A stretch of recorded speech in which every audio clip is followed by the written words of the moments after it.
Good evening, ladies and gentlemen. This is your resident Ribbeteer, Noble, and we are back again. Today, we are going to be doing a hand cam stream. Ooh. Picking up from last time, this is not the first time I've done a hand cam stream. Last time we were building the Master Grade Gundam Barbados. However, this time we're going to be changing it up a little bit.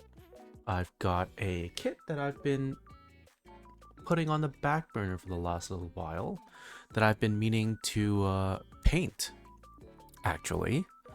And so today, I've given up on, well, I wouldn't say given up. I've decided to stop procrastinating and get some work done on this particular kit. And so instead of having to wait for a right time to airbrush, along with having to set up all the airbrush stuff, I have decided that this time, I'll just be hand brushing it. And so let's take a look real quick at the kit that I am going to be painting. And I don't know if you can see it, but here it is. It is the high grade Grimgird from Iron Blooded Orphans. As you can see, this very beautiful red color. It's, I believe it's the main antagonist mobile suit from the second season. And this is the kit that we will be painting today. So, just a little bit of a background information. What we're trying to do, we are going to be trying to do a candy coat. Now, a candy coat is basically the similar paint job that you will see on cars, for example. Right? A metallic sheen, but not like super obnoxiously shiny. Rather, it's going to be more of a glossy type of end results. I do have a few examples of what we're trying to do. And by few, I mean one. Only one came out all right. And we are going to be using this spoon as a sample. So, as you can see, this is kind of what we're trying to accomplish with the candy coat. Alright. So a little bit glossy, metallic, but subdued. Alright. this is the objective of the particular custom build. And because I did this one by hand, I figured, hey, why not try doing the Gunpla by hand as well? And so that's what we're going to do. Now, in order to get this type of result, we're going to need 3 different steps. The first one is going to be a black gloss. So here we have the Mr. Hobby Accretion Black. Now, Accretion line of Mr. Hobby paints is basically their acrylic, so water soluble. But instead of using water, I'm going to use the dedicated accretion solvent for hand brushing.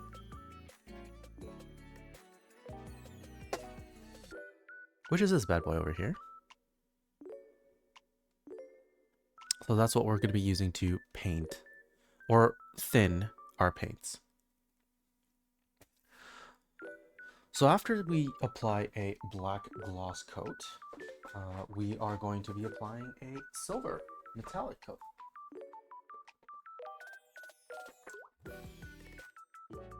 And so for that, I have the Accretion Silver. This is a metallic coat, so chances are we will need to we don't need to thin this as much due to the silver particles being in it, but we can play it by ear. And once the silver coat is done, last but not least, we are going to be applying a clear red to achieve the glossy red finish. All right, and because these are clear paints you actually don't need to thin at all, so we're going to be using this straight out of the bottle when the time comes, of course. Now, I don't expect for it to be able to dry and cure fully while on stream, drying being different from curing. So perhaps once we're done painting, we'll switch over and play some games. Hopefully that works with everyone. And with that being said, let's get going.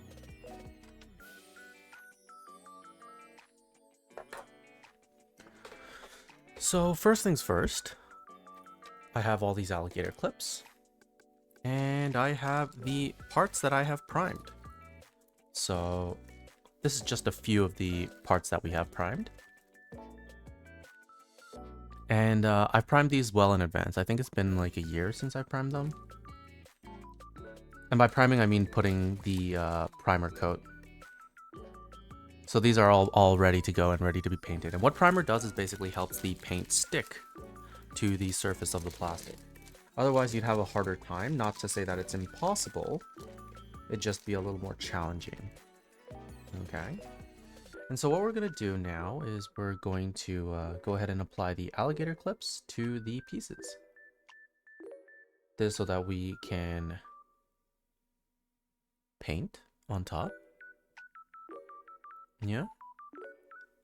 So we'll go ahead and apply those. I think I want the clips that have a sharp bottom.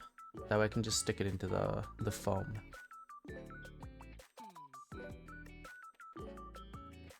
So we're just gonna go ahead and clip all the parts that we're trying to paint today.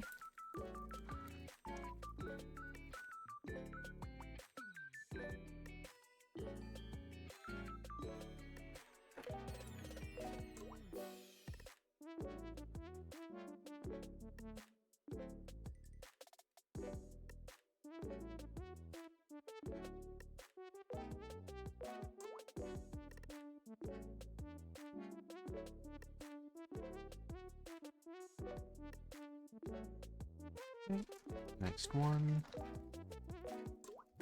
For the Under Armour, I'm probably going to be doing just a metallic black, probably.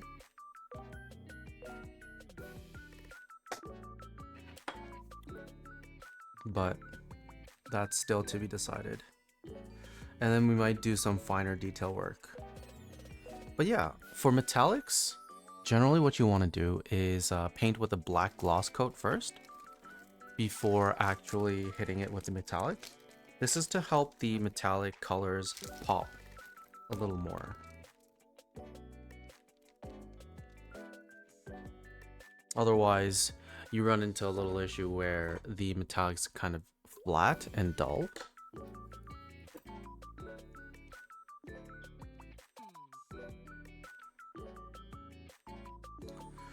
Where do I grab? And then of course certain pieces just give you a hard time. Like, I mean, where do we even grab on this one? Probably like in the middle. We'll just grab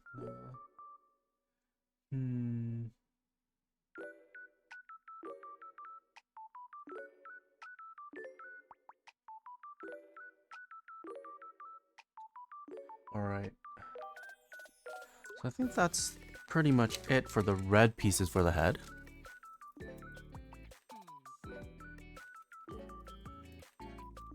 And so the next part that we're probably going to start looking at is the left arm. And as far as bottlenecks go for this project, I'm actually gated by how many alligator clips I can have going at a single time, which has been a minor annoyance, but you know, it is what it is. Let's see. This is where the sword goes eventually. I see where I've gripped it before. Okay. So just reuse that spot. And if we need to, we can just mask it at the end. Oh, this one's kind of loose. Give me 1 second while I fix the tightness on the alligator clip.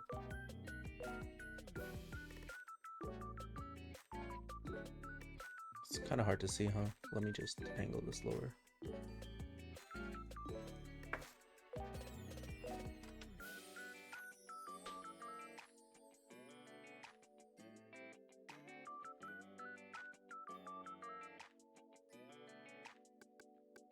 Alright, when you fiddle with the alligator clips,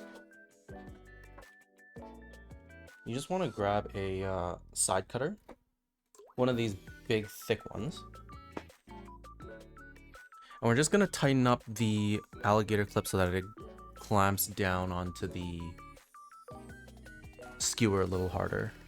You can see here it's kind of loose, so we will go here, and then on the tip, we'll just clamp down.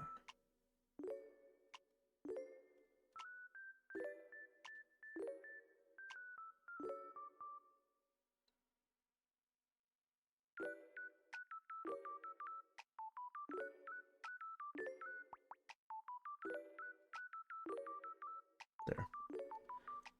All right. And then we continue. There's a lot of prep work to be done, so bear with me before we get to the good part.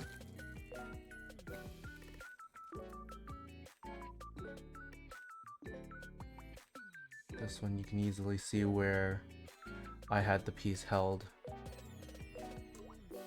when I was priming it. Well, that's fine. For the most part, you just want to make sure the alligator clips are on a spot that won't be seen. And this helps you conserve paint in the long run.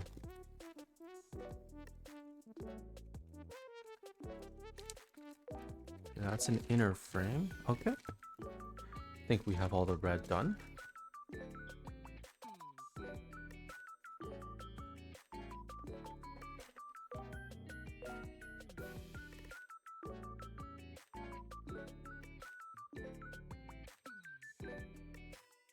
Okay, so just gonna separate the hand bits and the head bits so that we don't get confused.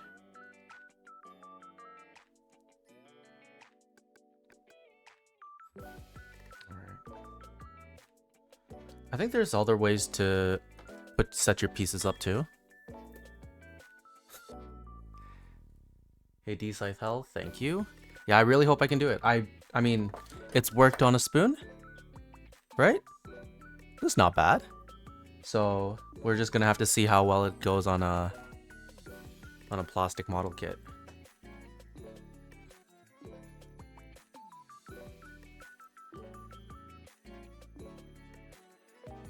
And that's not to say I don't have an airbrush, so I totally can airbrush it if I wanted to, but where I'm at, we need to wait for the right time to do airbrushing. Just because of how quickly the paint dries if it's too cold outside. And I don't have a indoor setup for airbrushing. So we make do with what we got. Alright, so that's the arms.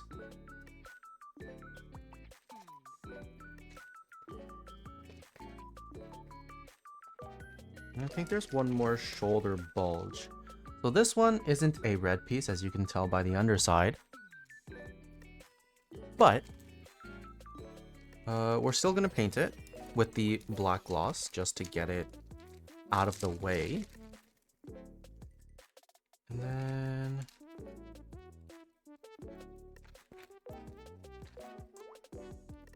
yeah, okay. I'll probably just start from there. Okay.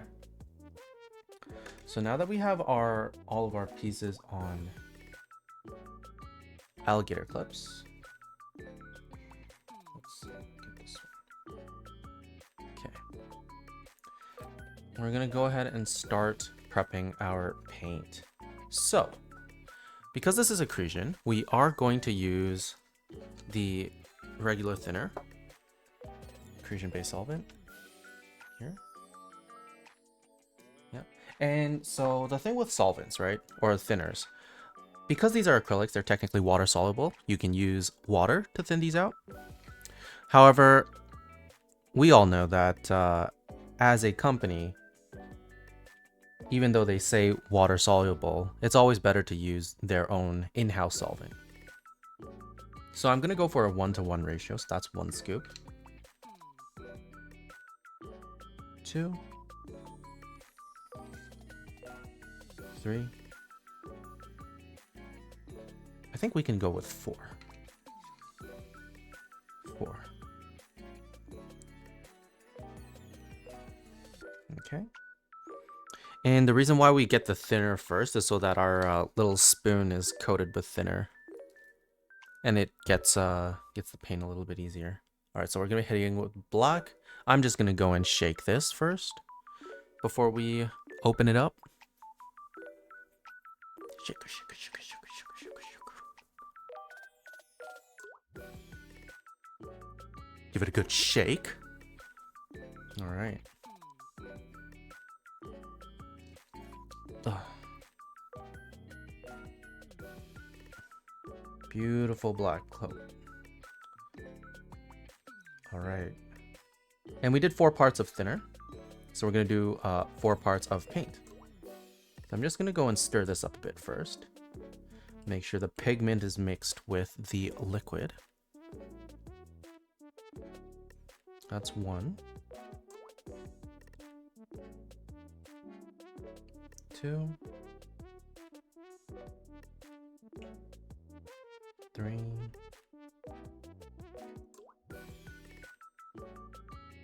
4.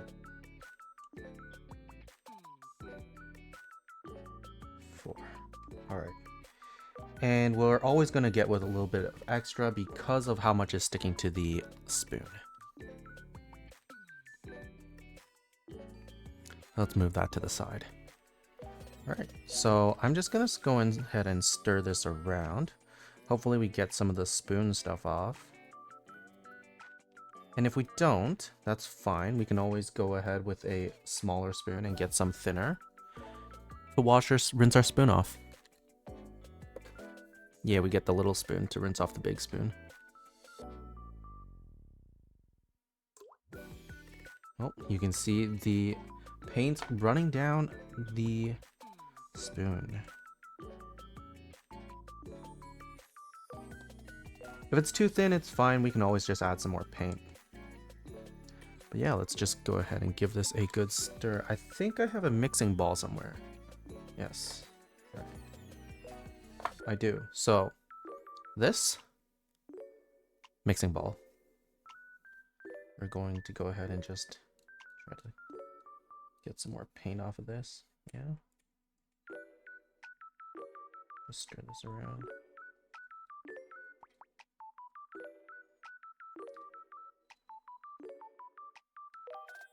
I think this is fine.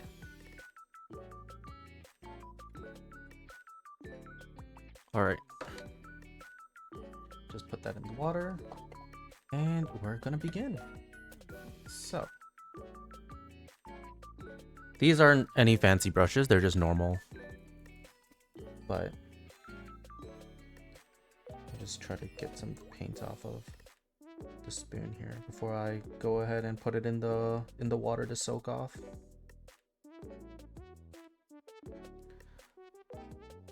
I feel like this might be a little bit thin. Yeah, it's quite thin. Okay, that's fine. Here's what we're gonna do. I'm gonna go ahead and add some more black paint. Easy peasy.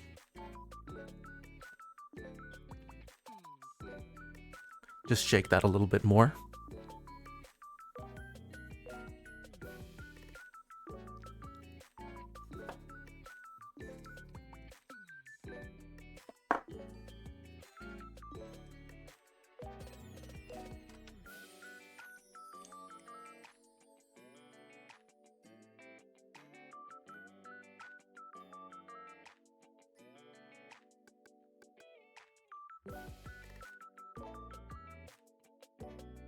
Oh, maybe this black paint has already been pre-thinned, that's why.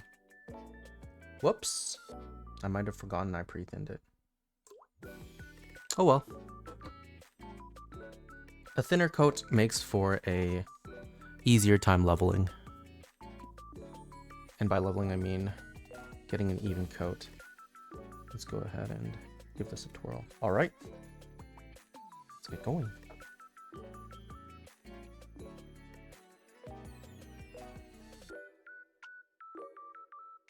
So when you're brushing, I think painting Gunpla in general, you kind of want to go in the same direction. Just so that you reduce... Oh snap, this went on really hard. Crazy. Okay, it's not bad. You want to go in one direction. So that the brush strokes are minimalized.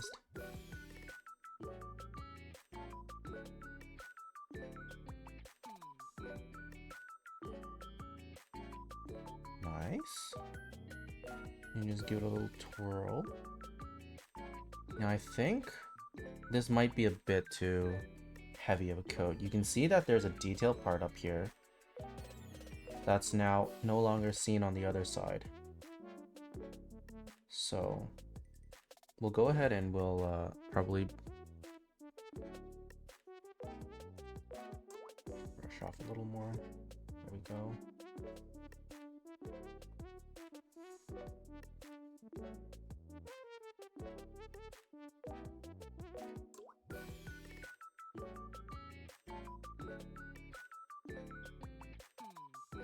If we lose some details, I think that's fine, honestly. We're just trying to get a candy coat, not too much on anything else. And then maybe we do the underside as well. Again, trying to get in the same one direction. Alright, cool. That was a lot quicker than I thought. So who knows? We might be able to get more done than first thought. Alright, so I'll just stick this in to the styrofoam. Alright, so this is the ears on the Grimgird. Same thing. We're just gonna go ahead and in one direction, just apply the paint.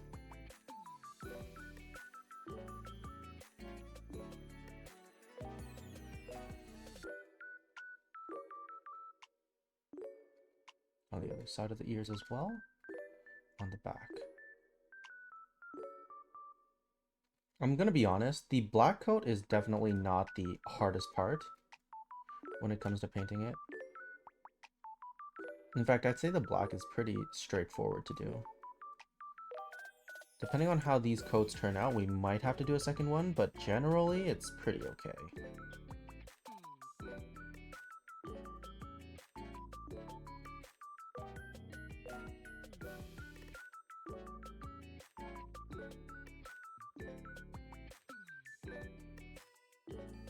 And it helps that you're putting a metallic coat underneath, because the metallic pigments helps deal with any potential unevenness in your piece. So again, I'm gonna stick this off to the side while it dries.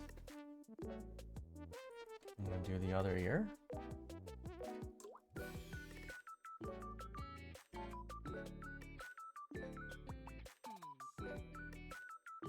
Alright, I can see that the paint is starting to get a little bit thin, or the layer is. That's okay.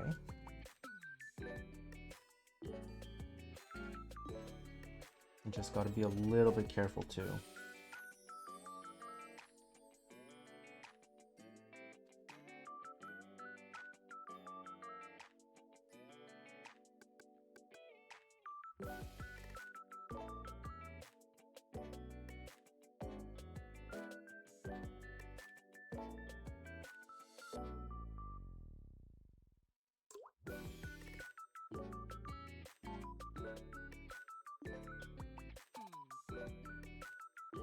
Make sure you're trying to get even coats. And then no pooling. But I think the problem is with hand brushing is that it's really hinging on whether or not you thin your coats evenly. There we go. Nice glossy black. Okay. And then the mask. Definitely gonna be a little bit trickier with all the grooves inside the piece, but we shall not be phased and we will take this challenge head on. So let's just start quickly with a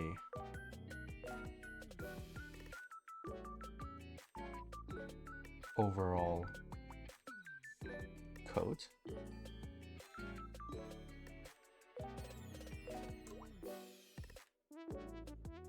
On top and on the inside of the mask as well, because we are still not quite sure how much is visible.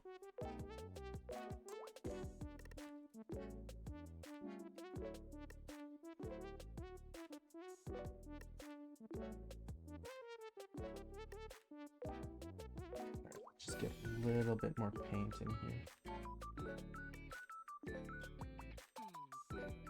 Okay, so you know what? I don't think we've actually over-thinned this paint. It's coming on quite nicely. Surprisingly nicely, even. Am I gonna have to eat my words? I don't think so.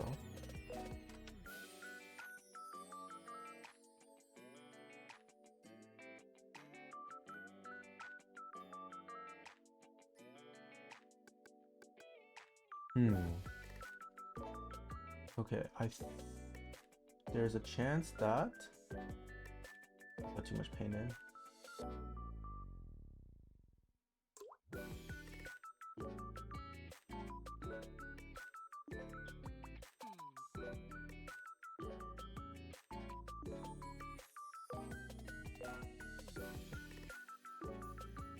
Yeah, okay, I definitely put too much paint in on this side mask over here.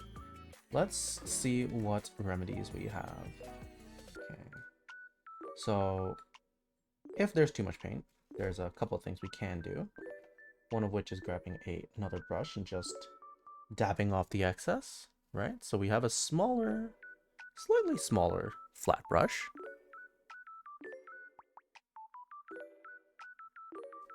And we'll just poke a hole through.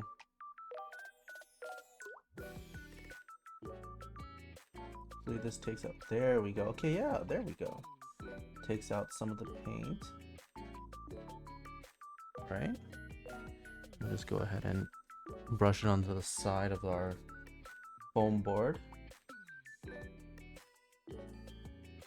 Otherwise the pooling happens and then you get a way thicker piece than what you'd like.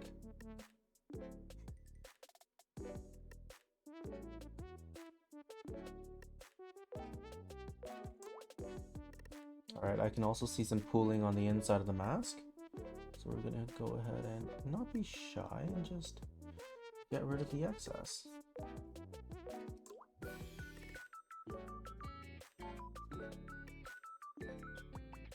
Alright, and then you do want to clean it up as much as you can while the paint is still wet, because once it dries, it's gonna solidify and become a little clump, and it's gonna just make your problems worse. So you know what? Maybe we just do this too for the headpiece that we said had a little bit of excess paint on it. Okay, so that's what we're gonna do.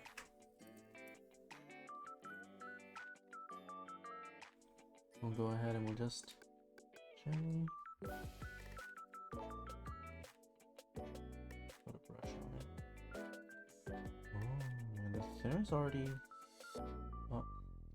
got it leveling a little bit. We might need to give it a little more.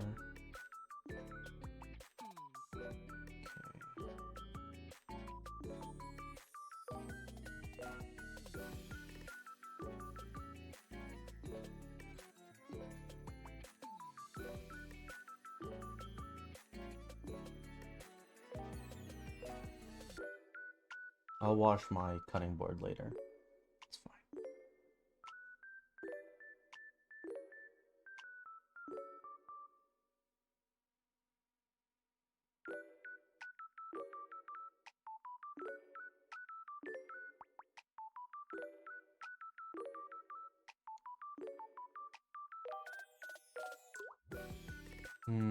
I can kind of see the brush strokes on it. I'm not a big fan of brush strokes on candy coats.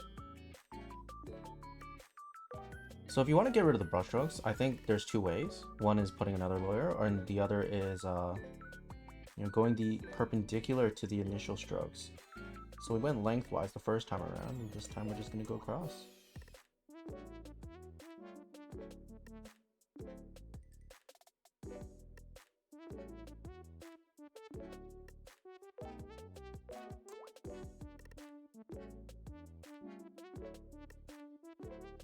And then we're gonna let the paint do its work and level out. All right, so with that bit done, we're gonna work on the arms next. We're gonna take our big brush again. Let's start with this shoulder piece here. Ooh, that's a lot of paint. Yeah, I don't know. I think maybe 4 scoops was a bit much. I can paint probably an entire base frame. All right. Let's go ahead and start. And let's go lengthwise.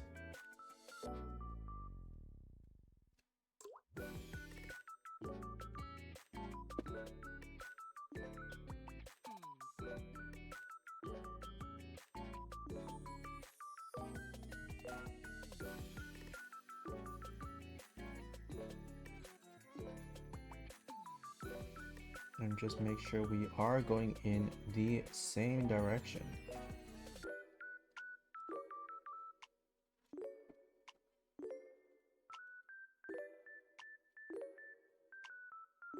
And now you can start to see when there's not enough paint, the brush strokes start to form. And you can see which direction I'm painting in, right?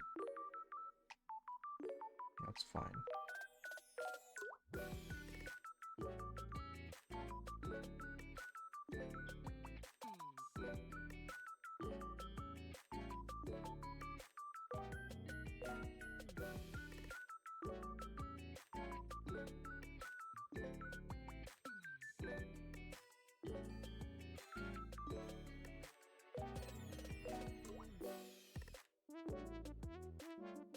All right.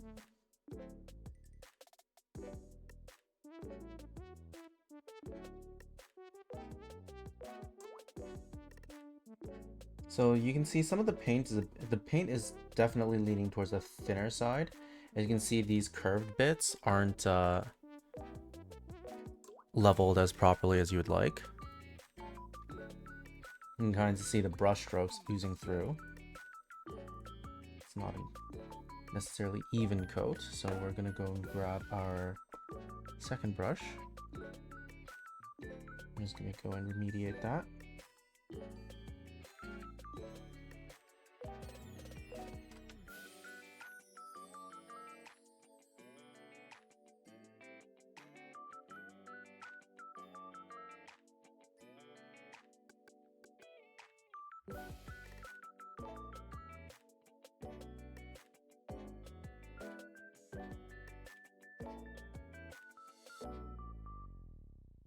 Okay.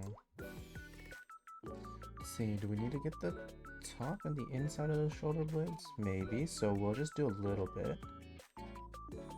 But I think we should be okay because this part here, you can tell it's going to be, it's gonna have another part attached to it. Whereas the underside though, I think the underside is more likely for us to have to color out, so. And even then, if anything, we can just leave it black because it's the underside. We don't need to candy coat it.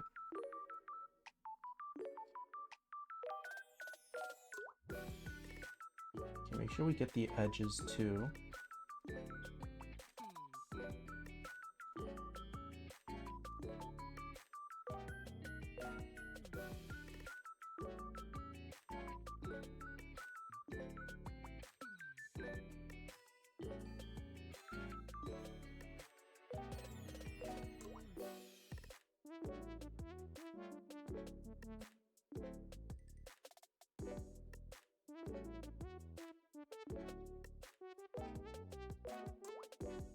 Okay.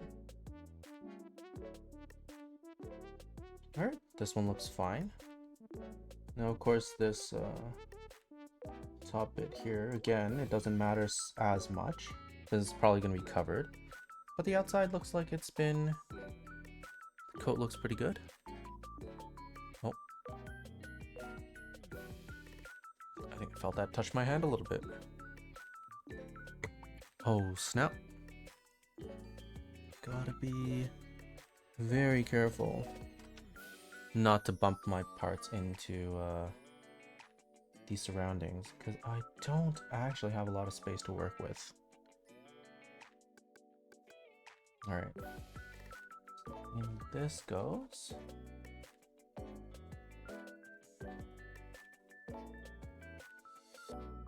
Alright. Next we're gonna deal with this shoulder piece, and this I believe goes into that shoulder that we just painted. So this one we're also still going to be doing a black gloss, but we're not going to be painting it, we're not going to be candying it, we're probably just going to do a metallic gunmetal.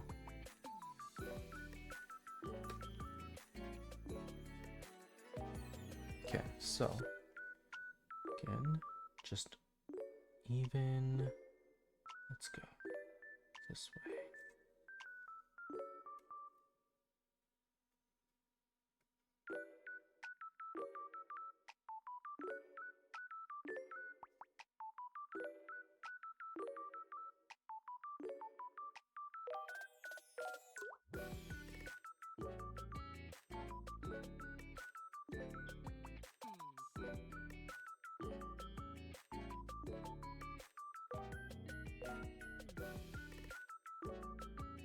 I think the fringes will be hidden too, so we really just want to get the middle part.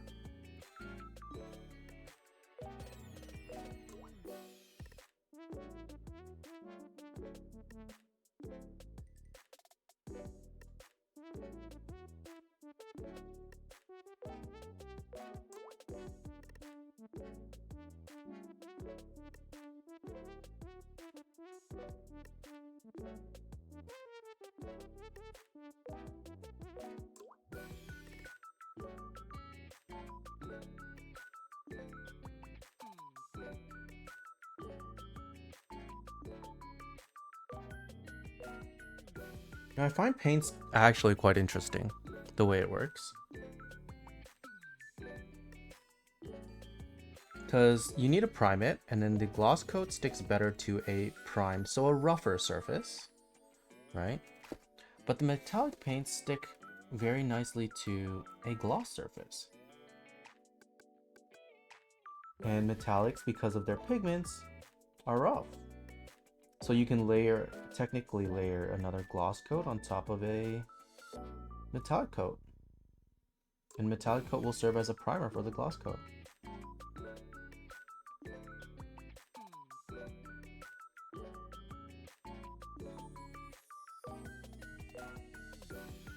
Which does come into play for candy coats, right? That's why you do the metallic black, or the gloss black first, and then the metallic, and then a clear coat at the end.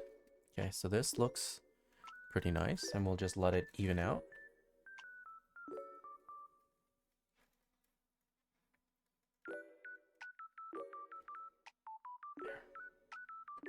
Okay. Next up, arm guard. And we will use the big brush. Ooh.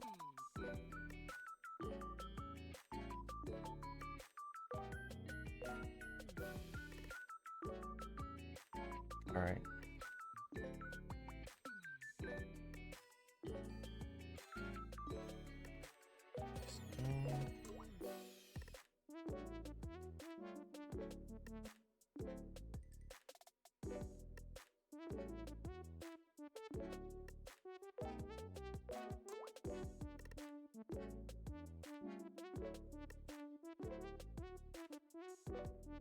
We'll just get the edges first.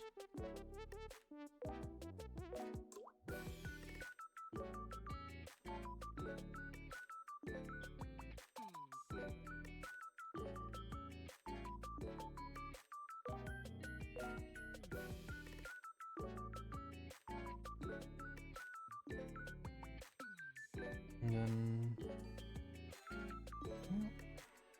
we might need to split this piece into two parts because I believe we do need to get the underside at some point. But just due to the nature of how this piece is, it definitely does make it a bit of a pain to hit. Oh, right. Okay, so, and that brings me to the to one of the reasons why airbrushing is much nicer than hand brushing is that when you hand brush, you tend to move the piece around, like physically, just by virtue of having to brush against it. Whereas airbrush doesn't really move the piece when it's clipped on. So then that puts like a burden on how you clip on a piece to an alligator clip, right? Because in this case, right, if I'm trying to get to the other side, actually, you know what? I think I can get the other side. But this side here doesn't look too pretty. Sniff. Yeah, the paint is not thin enough. It's got little lumps. Little lumps we're gonna have to take care of.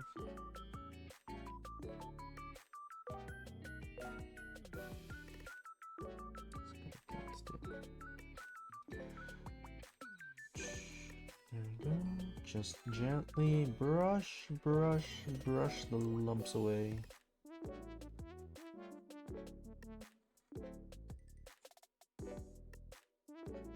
Much better. Okay. But yeah. So when you are airbrushing, say for example you need to hit the other side, you don't need to worry about this getting knocked off of the alligator clip because you're brushing too hard. It won't happen, right? Because the impact of the airbrush is just too light. Whereas when you're hand brushing, dude, I am crying and begging on, holding on to dear life that this doesn't fall off and hit the cutting mat. I will be devastated if it does.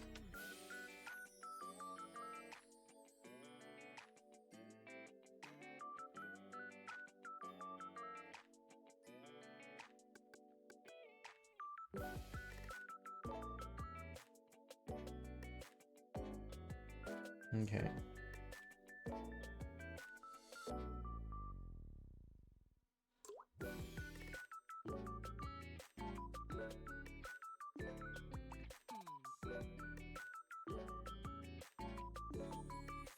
Oh, it is coming off.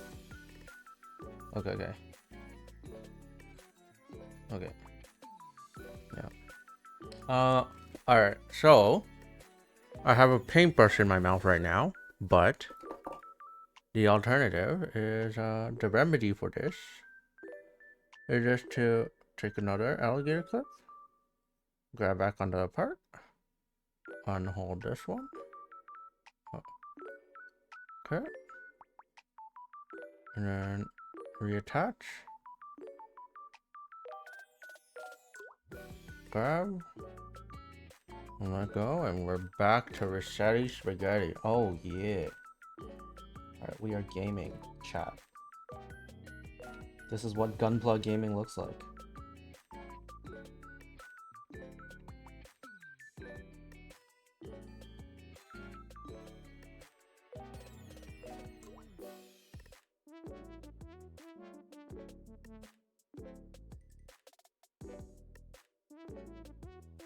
We might need a second coat. That's fine.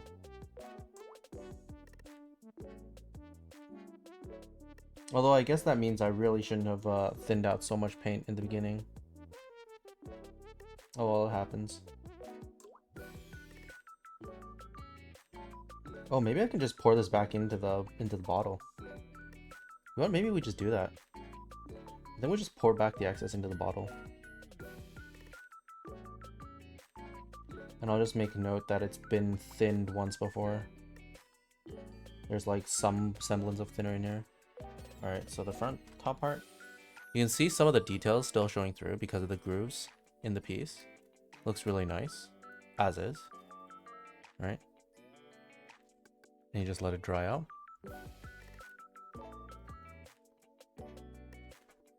Okay, so this is the arm piece. And for the arms, you do know that the inside here is not going to be visible, so it does save us a lot of work and time.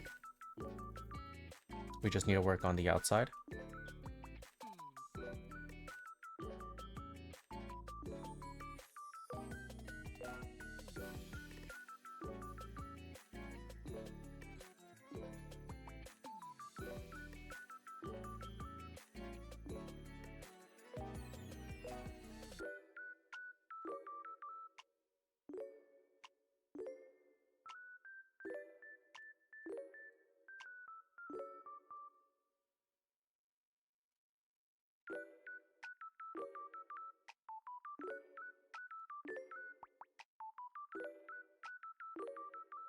And just make sure you get all the sides. And if it goes over the edge a little bit, that's fine too, honestly, because you do want to make sure that the seams don't peek out and show like, you know, excess or like the inside, the red inside frame.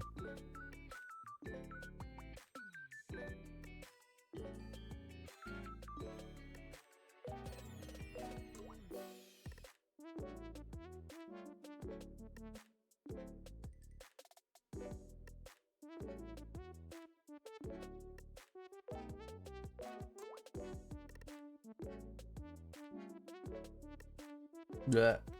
I got my fingers dirty.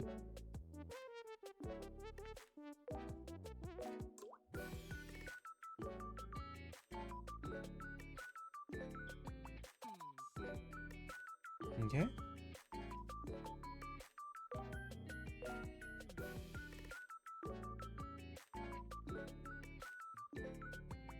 Okay. That's one hand piece done.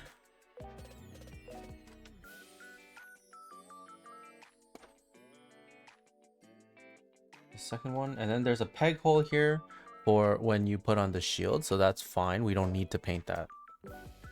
We do paint around it though, like the area around, but we don't need to paint the actual groove, the peg hole. Reason being is because if we do end up painting the hole, the paint adds a little extra layer of thickness, which makes it sometimes harder to fit the actual peg in.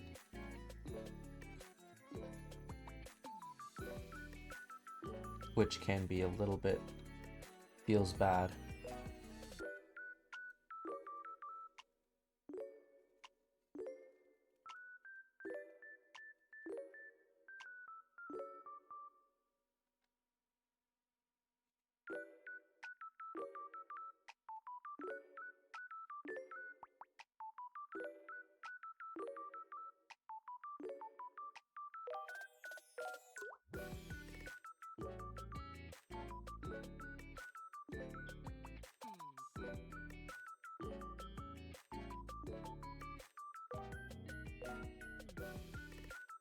I really do like this brush. Better than the other one that I was using. The bristles are definitely staying together a lot better when I go in on the piece.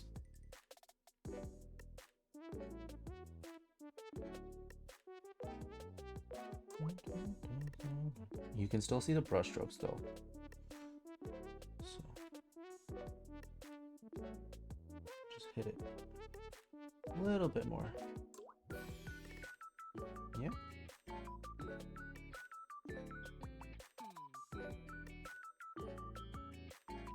Honestly, now, with this one out of the way, we're just waiting. We are just waiting for stuff to dry.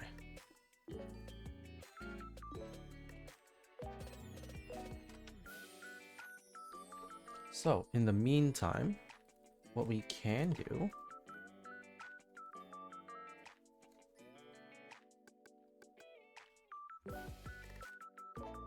is keep going. Yeah, let's keep going. So here I have, let's go grab the torso. Let's work on that. Well, this is the torso. We will hit 1, 2, 3,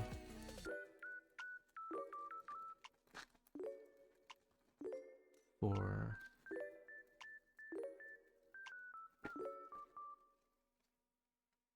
5. We'll probably hit just these 6 pieces.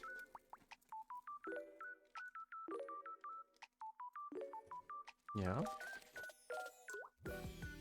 So there's 6 pieces here that need to be hit with paint on the torso, barring the inner frames. But we'll take on the inner frames a little bit later. Yeah, I think the inner frames need to wait. Okay. We will hit the inner frames later, but for now, I only have 3 alligator clips. So let me just go ahead and find a little bit more, and we can maybe make a few more while we are at it.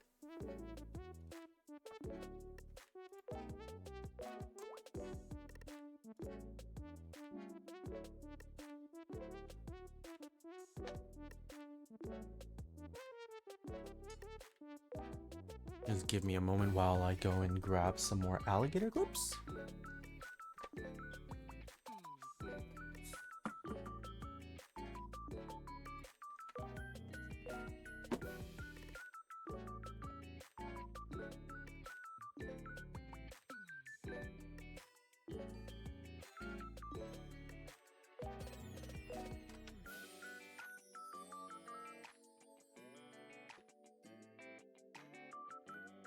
And we are in luck, because I found a bunch more.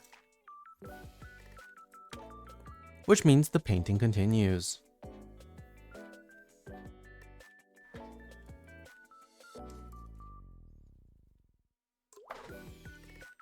Alright, let's continue with the painting. And we'll have to attach these first. It's okay. This one here, nice. It's a good spot. This one's also not a bad spot to hit. Okay.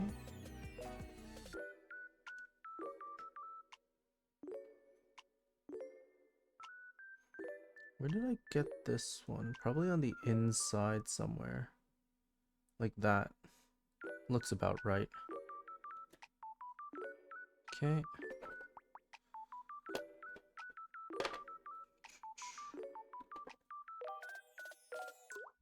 Let's grab. And I need a restock on primers soon, if I'm being honest. I'm running low. That's what happens when you use rattle can. Blech, you gotta look at my arms. Okay. So this goes probably up here. And then the last one before we go ahead and start painting. This one's easy. We grab it inside. Okay, cool. Now, off we go. Let's start with this one. This is, I believe, is the back skirt. So, just go ahead. And yes, we are going to be hitting every piece with black because we are preparing for a candy coat, in which the first step does require a nice gloss black coat.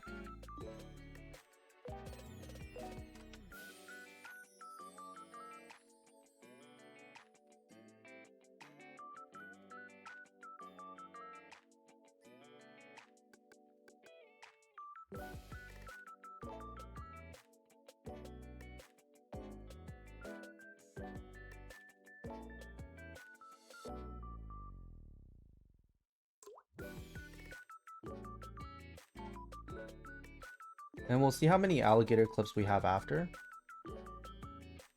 And that may or may not mean we can continue our painting.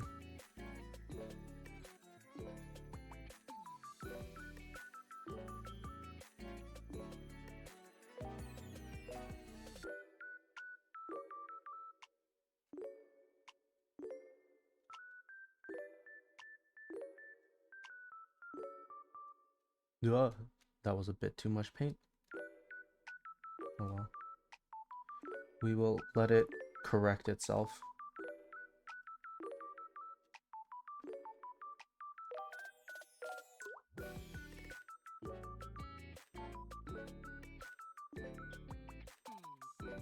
You know, generally, acrylics are the only ones that are suitable for hand brushing as far as Gunpla goes.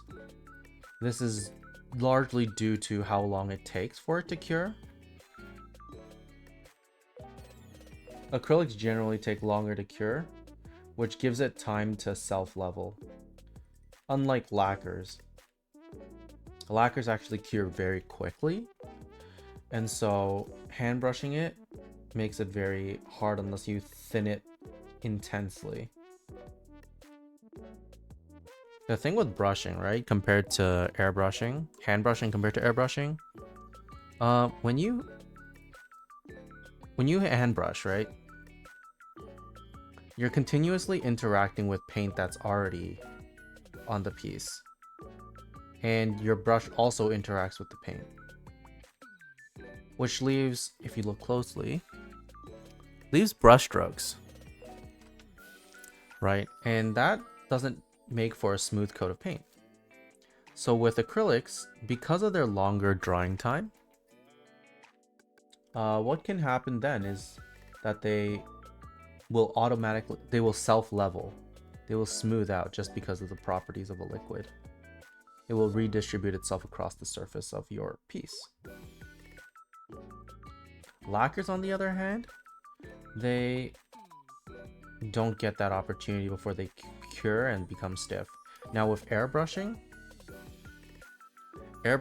is atomizing the paint pigments as it comes onto the piece, which means it will generally be level by virtue of the process of airbrushing. And so you don't need it to cure as quickly, which makes lacquers very good for airbrushing, is because they cure quickly. It allows you to keep working, and you can get a lot of work done with lacquers. But for these acrylics, I need to wait for it to dry before I can go ahead and hit it with the next coat. Otherwise, the next coat will dissolve, right? Kind of like thin out your base coat.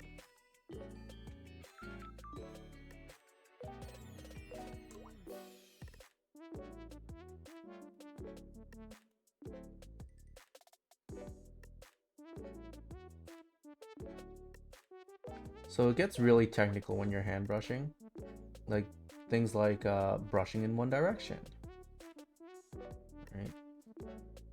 Or doing perpendicular on the second coat. Things like that really comes into play when you're trying to hand brush. That is not to say that airbrush doesn't have any technique or doesn't require any technique, but the technique required for airbrushing is quite straightforward. Obviously, we're talking about like straight base coats, right? The moment you're trying to do other designs, like camo or digital camo, when you're doing masking, things like that, that's where airbrush technique comes into play.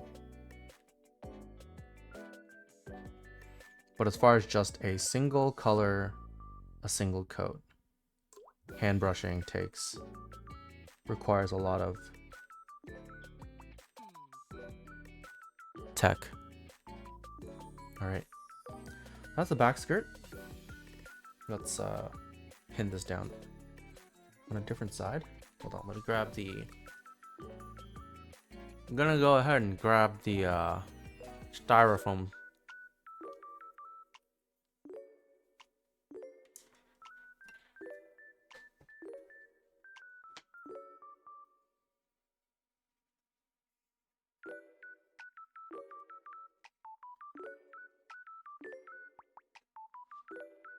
There it is, the styrofoam that I'll be using to hold some pieces.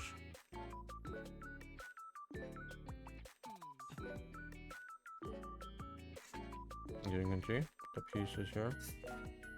Yeah. We'll just leave that to the side, because that one already has some holes in it from previous skewers, so it allows me to put the blunt ones in. Okay.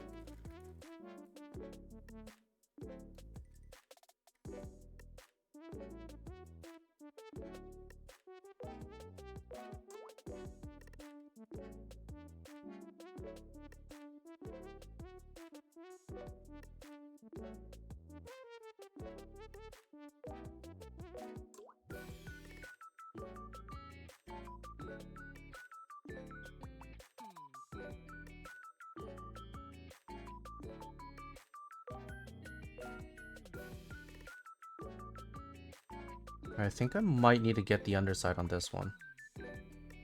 Okay.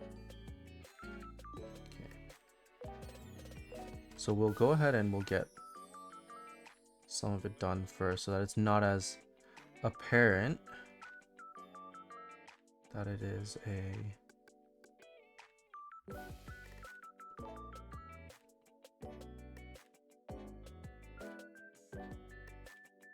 primed piece, just to get more color. But with the underside, I don't need to be as careful. I can just be more liberal and free when I do.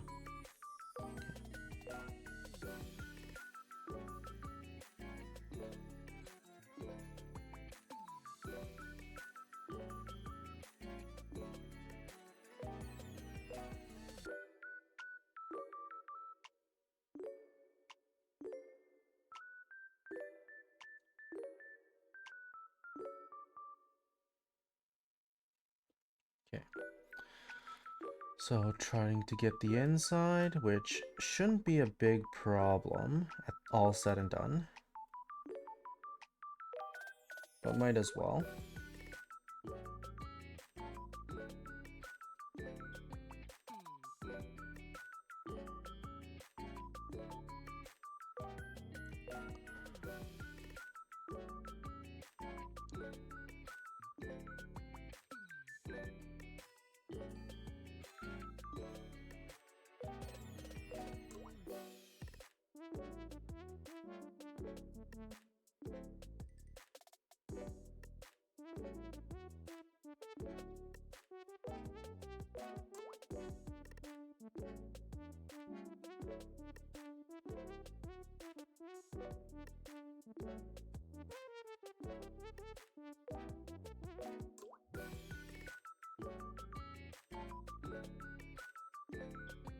Alright. That's one. And we'll separate where we're putting these pieces so that I remember what goes where. This is gonna be the front front skirt.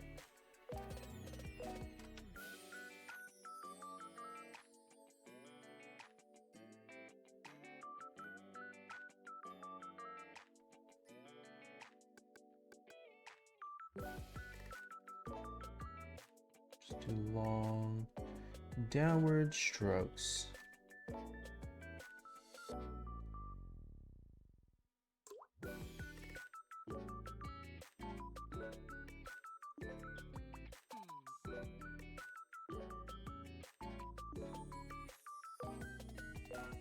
Luckily, I do have enough skewers or alligator clips to continue painting. Otherwise, I would have sniffed at how much paint I'm going to be wasting. Or I could have potentially wasted. Lucky. Okay. That's just going to go get plugged in, so I can probably get away with not painting this. Still, we don't know how much is going to be hidden, so we might as well just hit it with the black.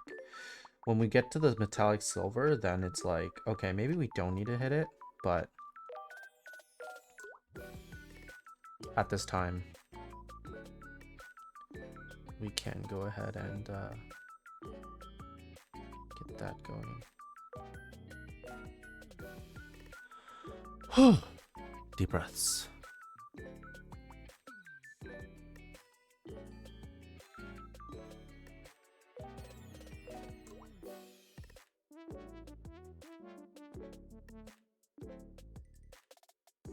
Must say this came out okay. I'm very pleased. I'll try getting a little more paint in the back. Okay. Yeah. Nice. Okay. Cool. This one's good. I might make it painting facing downwards. That. So that the paint flows that way. But as one would expect, it does cause a counterbalance issue. All right. This is probably the chest area.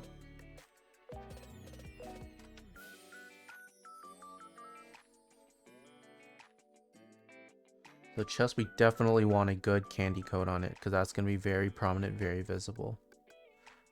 We're not going to slack off here.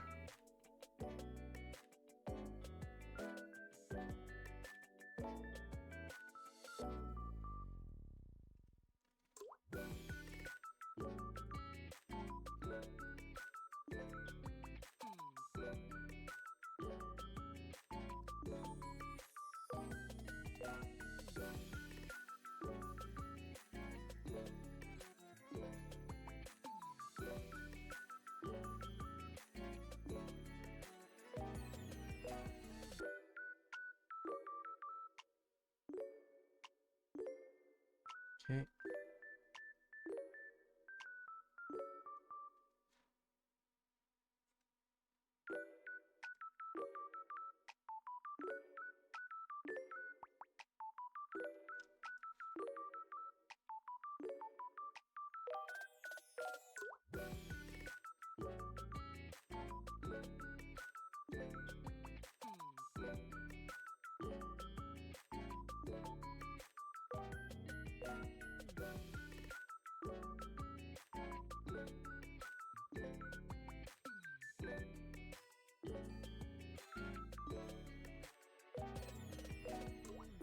Alright, I think that looks pretty okay.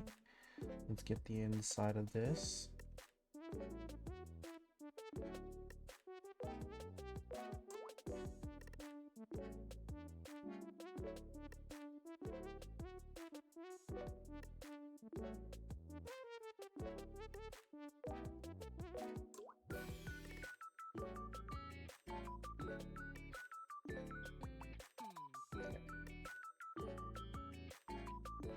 Came out okay. Pretty nice. Alright, when we do get to the silver coat though, it is definitely going to be a lot more trickier Because once we do the silver, that's kind of where we do the panel lining as well. And then we finish off with the red gloss.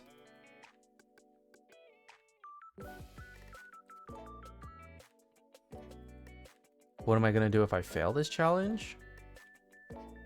Simple. We'll just try again. I think it's all doable, right? The thing with Gunpla is how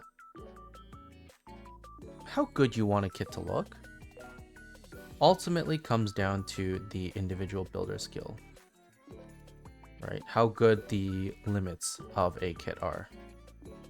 Obviously, the base kit is has its... Some kits have their issues, right? There's no denying that. There are good and bad kits. But it's all relative to multiple things, right? Like, one is the price point that you're getting a kit. Two is the grading, right? If it's a high grade, master grade, perfect grade. Most of the time it's relative to all of these things, right? And so when you're saying, but even when it comes to grading, obviously the size is one thing, right? But what the grade really tells you is how much effort you would need to put in to make an actual, like, good kit.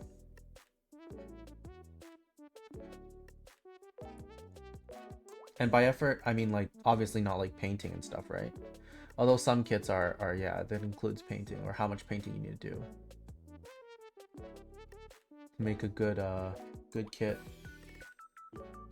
But what I usually mean is things like articulation, how well a kit can move. Because at the end of the day, you're building almost like an action figure, right? Yeah, it's a scale model, but it's a robot scale model, so it can move and stuff. It's got articulation. And so with the grading, you're going to be able to tell how much effort I'll need to put in to make a kit that is articulated, right? That is detailed as far as color accuracy and things like that.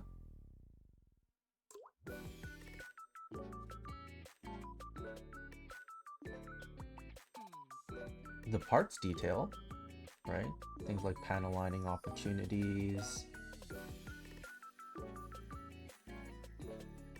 decals, you know, like if it comes with foil stickers or dry transfer decals or water slide decals. Dude, no kit comes with water slide decals though, let's be honest.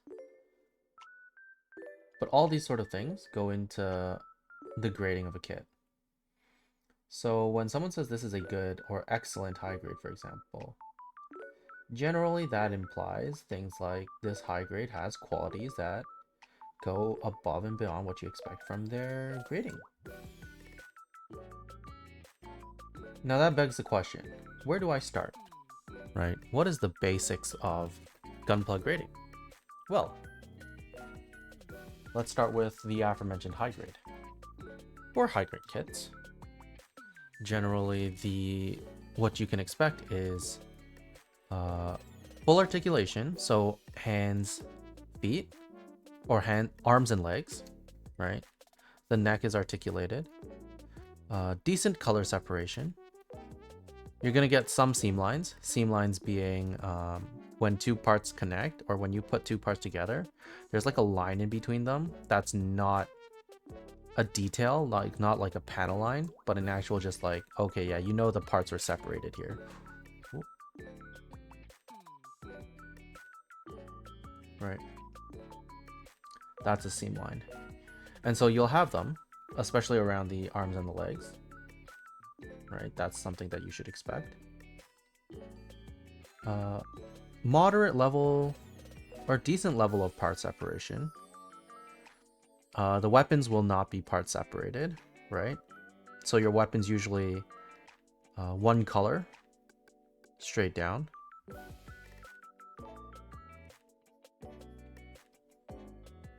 And minimal levels of parts, so the weapons aren't very articulated.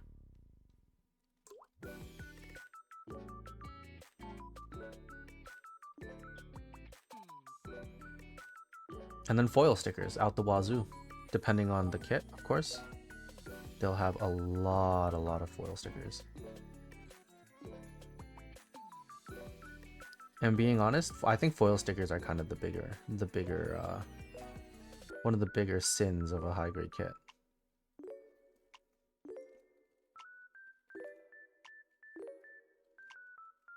Because foil stickers definitely do make the kit look very tacky. Now moving on to Master Grade. Master Grades, first of all, they're 1/100 scale, so they're a bit bigger than the high grade. High grades are 1/144. Whoa, I touched it. I touched the piece. I need to fix it.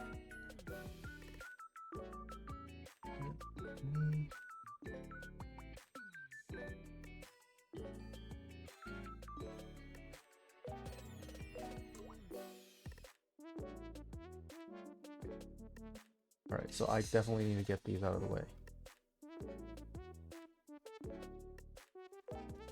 So Master Grades are 1/100 scale. They're a bit bigger than your high grade. But they're not just bigger, right? They also have a lot more parts. So a lot more detail. Things like an inner frame, which an inner frame basically means that the kit comes with kind of like if this was an Iron Man kit, right? It would have Tony Stark. And then you would have you would build Tony Stark first, and then you would slap the armor pieces on top of Tony Stark, which is just another way of saying it's got more detail. Right. So it's got more detail, more color separation. So like you're not gonna get monotone pieces. It's gonna come varied with the parts and the colors all separated and stuff like that.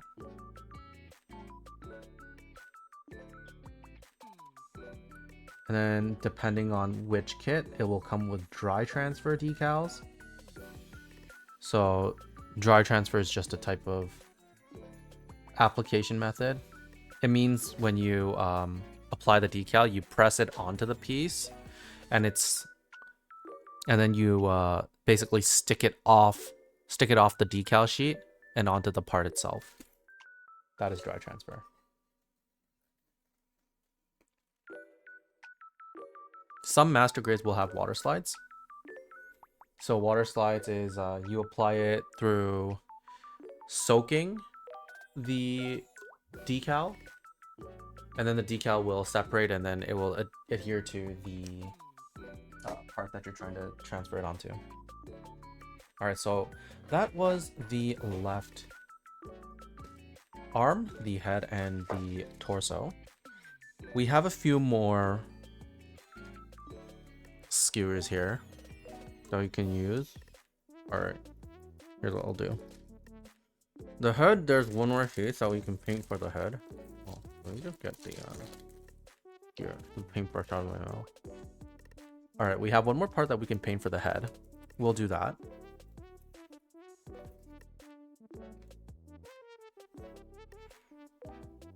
It looks like it's gonna be the back of the head. Okay, so we'll paint the head. We will paint the... I think we had like one more piece for the arm to paint before going into things like the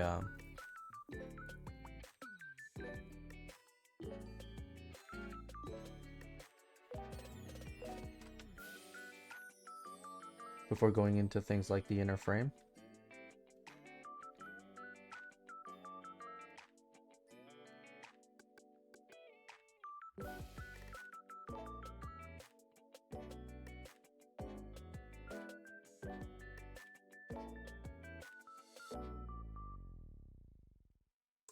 And then we'll see how many alligator clips we have, and we might be able to continue going. I want to use as much of this black paint that we've thinned out before having to wrap it up.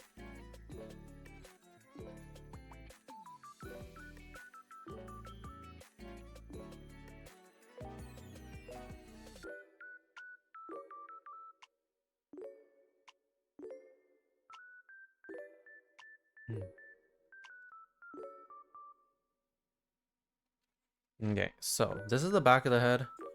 This will not be painted in candy coat. We're not candy coating this.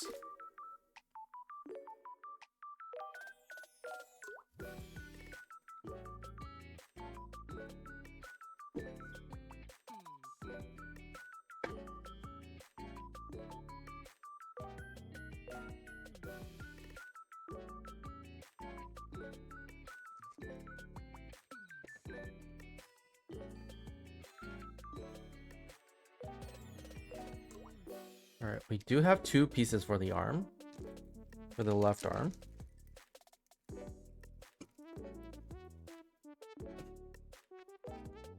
I think this is the upper arm, right? And this one is a dark gray piece, so it's not going to be candy coated because we do want color separation when we do finish our final kit.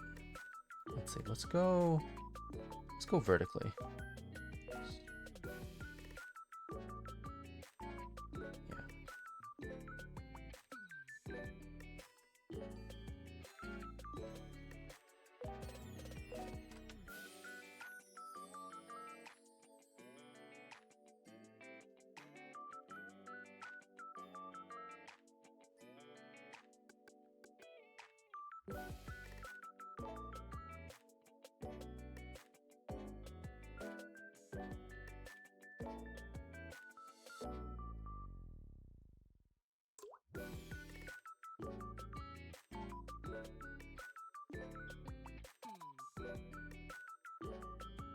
We'll try to get the middle as well.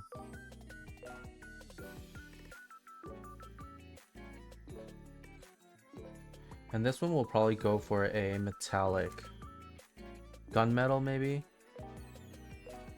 I think gunmetal will go really nicely.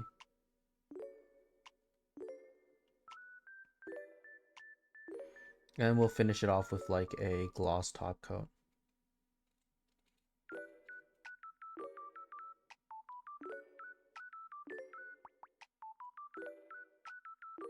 Quite nice. Turned out very nice, actually, if I must say so myself.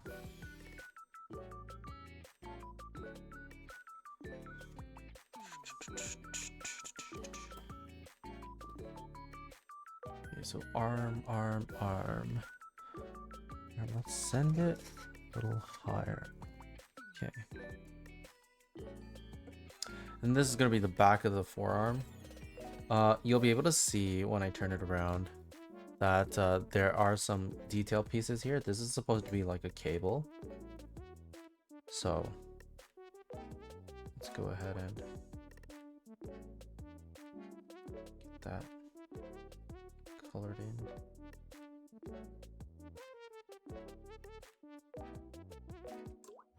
Now, do I need to go in with a gloss coat right out the gate? No, I can technically do different colors because these pieces have been primed.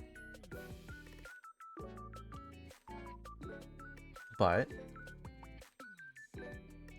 having the black gloss as your base layer of paint does help later on, when you're, especially because we're trying to add some metallics.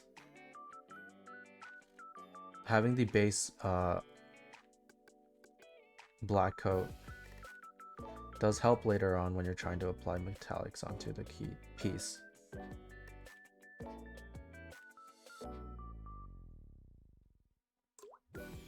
Also, I'm starting to wonder if I want to start pre-thinning my paints.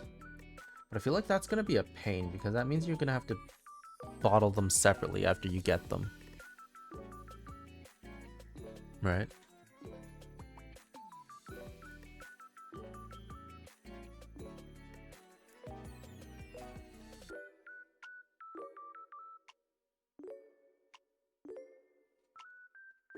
Okay, that's the arm.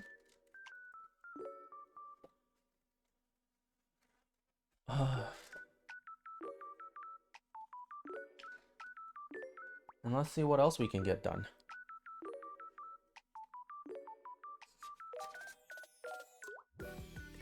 Right, so this is the very first piece that I got painted. This is the head, a little helmet thing.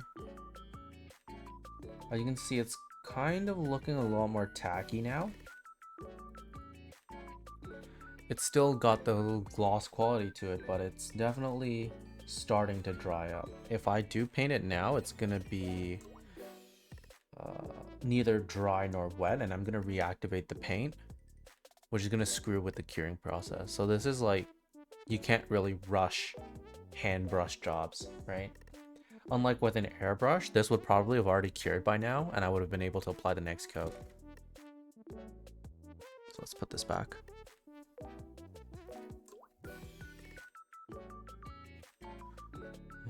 This here, there's a little missing some paint, so we'll try to cover it back up.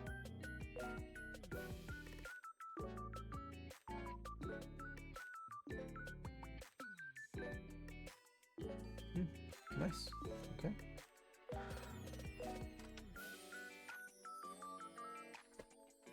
Alright. Cool. So, we do have one more clip. What's one more thing I can do? Let's continue with the torso. See what we can get done.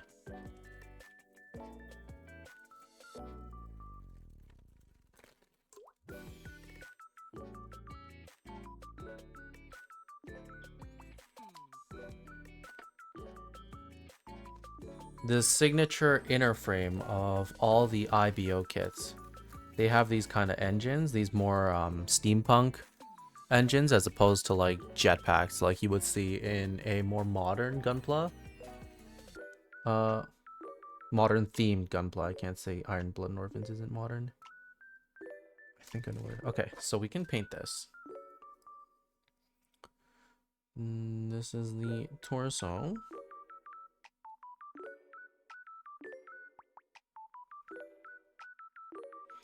And earlier I was talking about seam lines. We're talking about lines here. You can see here, it's like, you can kind of pass it off as color separation, but like, you can see the line here separating the two halves of the part. That's a seam line. All right. That's kind of a little bit of a pain in the butt to work with. Also, I don't even know if this rotates. No, it doesn't. Okay, it doesn't rotate. Perfect. So we're gonna go ahead and paint this torso. We're gonna have to paint the details separately though, so that's fine. We're still gonna hit it with a black coat to begin.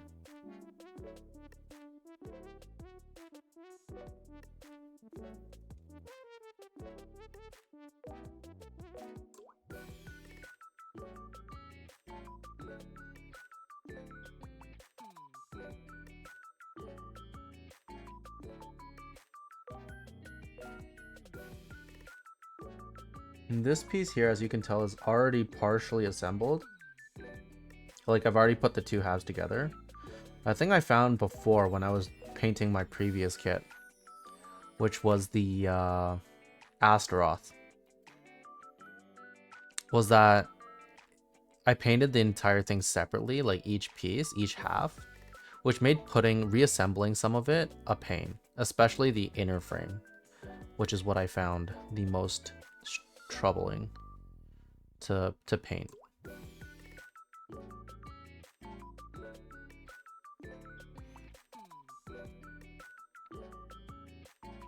You know, with the inner frame, we can do like a gold inner frame, or the gold engine, or maybe like a silver engine. We'll see. We'll have some gold detail parts too.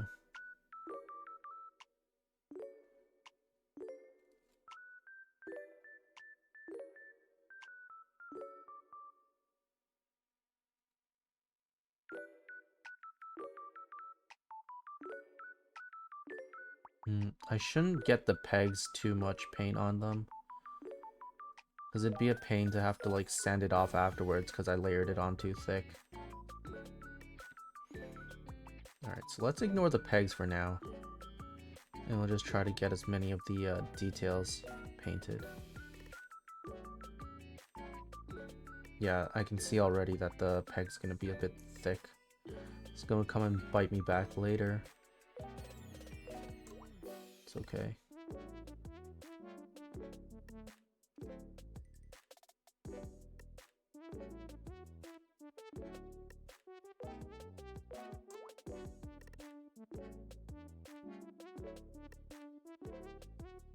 Oh, this isn't painted, so I can use this to regrip.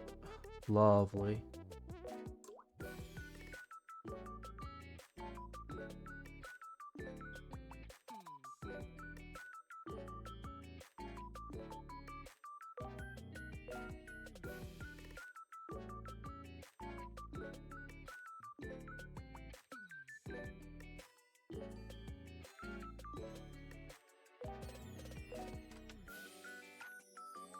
I think after this, we will be able to switch over to Tales of Arise.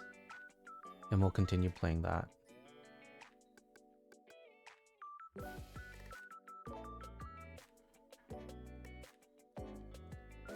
And the reason being is because I bought some DLC for it. Not the expansion, but... or not yet the expansion. I'll get that eventually. But I went ahead and I got some DLC costumes that I want to try out.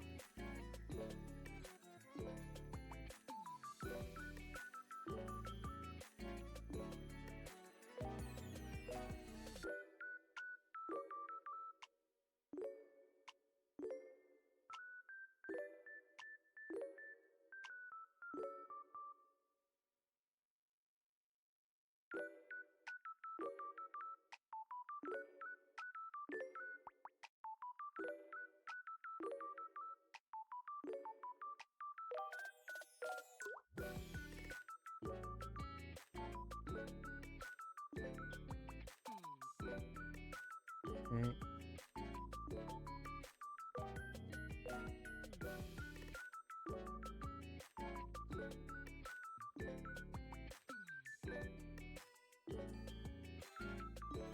On the bright side with seam lines when you're painting, and the seam line is like substantial, right? If it's a big enough seam line, you might get lucky and any excess paint just falls into the seam line and fills the piece,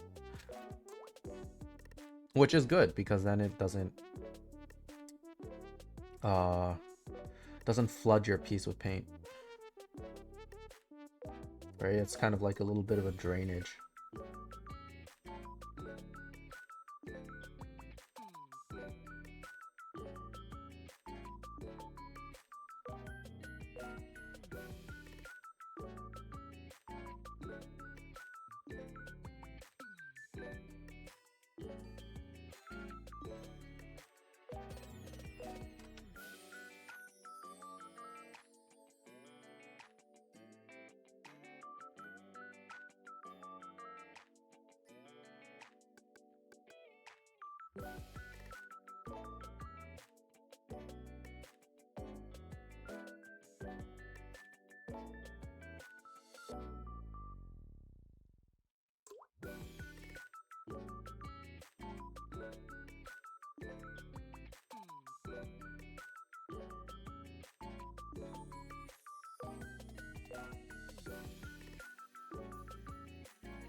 Try to get this coated properly, yeah?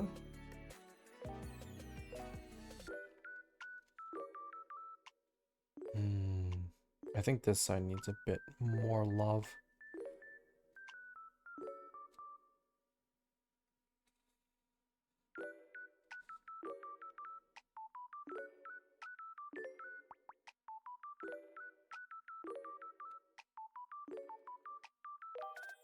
Try to level it out a bit.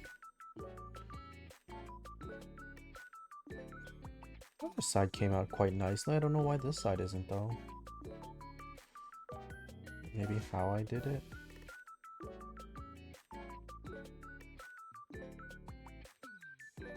Oh, okay, I think I know why. It's the brush strokes.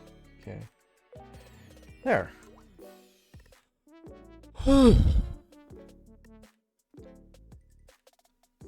Alright. And that's our torso.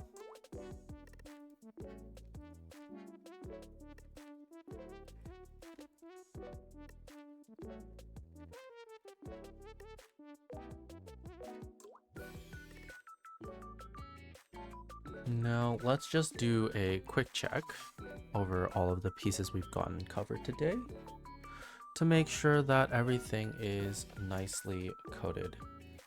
And if we need to do any touch-ups, I think now would be a good time.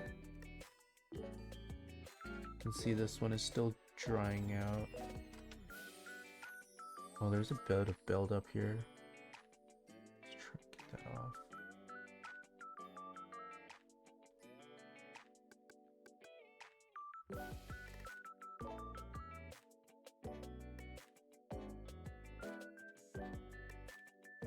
And you know what? If it doesn't come off, that's fine. It's part of the process.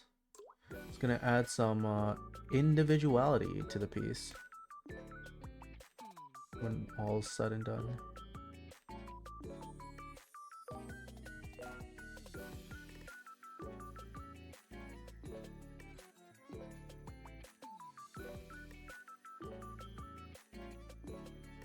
Not bad though, if I must say so myself, considering I have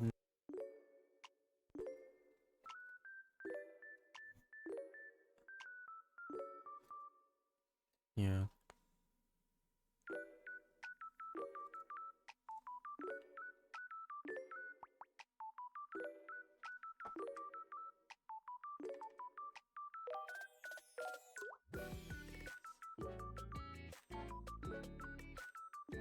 Considering I haven't been painting for a long time, it's been pretty good, I must say. At least brush painting, because, you know, I have an airbrush, so, like, you tend to not have to brush as much once you get a better tool. Oh, this one's coming on quite nice. I'm excited. I'm excited to see how this turns out when I put the silver on it.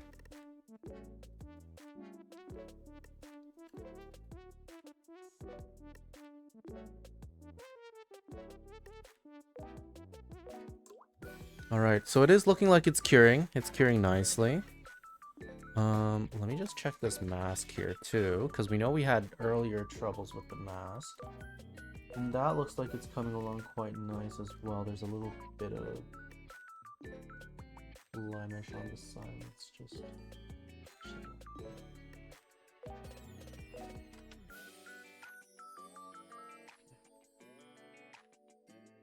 This side's okay. Chin's nice. Okay. And then we hope it comes together. Yeah.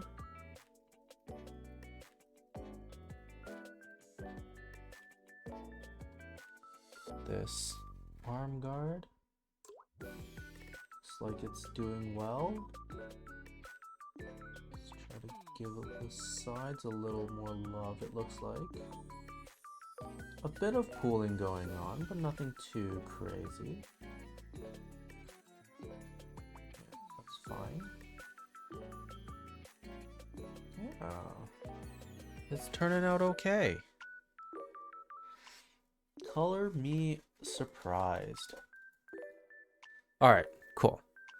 I'm gonna go ahead and start wrapping up or cleaning up this, and then we will get video game started. Yeah. I don't think I used this. Okay, cool. So yeah, let's go ahead, get cleaned up. So to clean up, once you're done, right, and you have extra paint, what you can do is you just take this and you just pour it back in. Pour it back in, no wasty. Pour back as much as you can. It's got some thinner in it too, so it'll probably help the paint itself.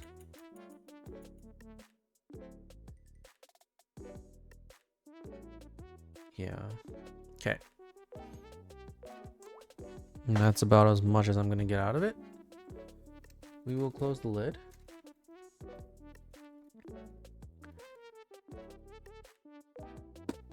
All right, cool. And let's dunk that. And dunk. I have a bucket of water off to the side actually. All right, cool. So I'm gonna go ahead and get started on cleanup, and we will be right back with Tales of Arise. So sit tight, and we'll be back soon.